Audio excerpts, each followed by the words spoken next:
has to be somebody who wants to dedicate their life to public work.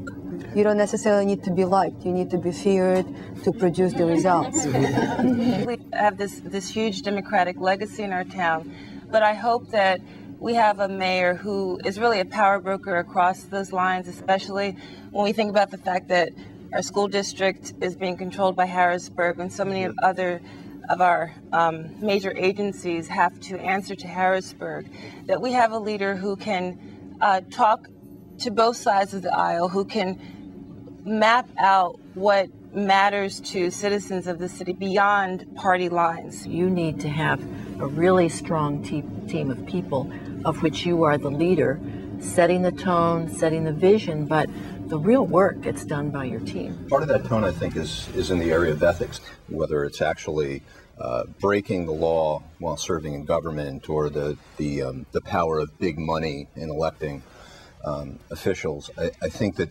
whomever that person is has to set a tone. We might need a fresh start by getting someone who hasn't necessarily been so involved, but who brings some fresh ideas, some new ways of thinking.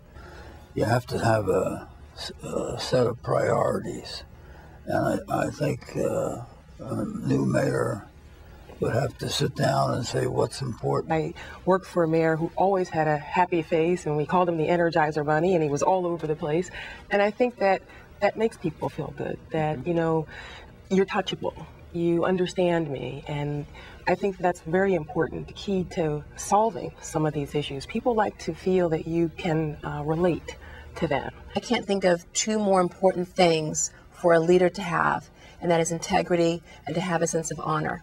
And say, you know, not to overpromise, but to say, this is a situation and this is how I'm going to address it, and be clear and be honest about what we think we can get done. Our mayor has to have courage as well, and I mean that in the sense of making decisions that are not popular, because we all know, in addition to the citizens and in addition to corporations, there are those that help mayors get elected. And sometimes you're in a very difficult position regarding business or something else, where those who got you elected want you to do X, but Y is what you should do.